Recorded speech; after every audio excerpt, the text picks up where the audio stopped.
Hello mga guys, subscribe niyo ako nga YouTube channel. Siyempre, i-continue sa itong video ko kagina, no? Siyempre, diri ka na sa realidad eh. Diri ka na. So, mahuya ka man magsiling nga nag-abot ka diri nga lugar, wala ka sang trabaho. Bisan ano nga trabaho, sudlan mo. Diba? Dito sa California, nag-start ko trabaho po dito. Nagsunod po ko dito sa Walmart at first. Wala akong trabaho dito. Kasi nag-training ko sa apparel. Sakit ang ulo ko sa shoes department. Sakit ang ulo ko. Halibog ulo mo kung paano ka kaya siyempre, lain man sa ato sa Pilipinas. Pag magkuha ta sang mga display, ibalik ta, tarong no. Diri wala, ihaboy lang na. Yawan kag pamunpon, isa ka shopping cart. Mapunan ka lang, hindi ka kauman. Basta hindi ka mo sunado ang kadaan.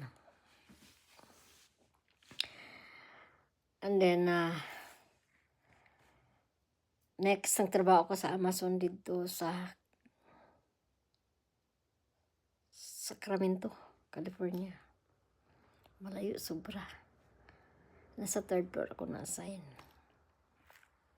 After that, kapoy mo sa kanaw. 30 minutes lang ang mga pungko mo. 30 minutes ang imong lunch, 15 minutes. Ang lakat mo pakadto sa break room. Sobra 10 minutes. So, hindi ka gani ka pungko 2 minutos. Tindog ka naman, balik ka naman dito sa imong nga lamisa. Siyempre, nagapa kami sa mga order eh. Kada associate may ara siya ng lamisa nga iya. Kaon mang sto.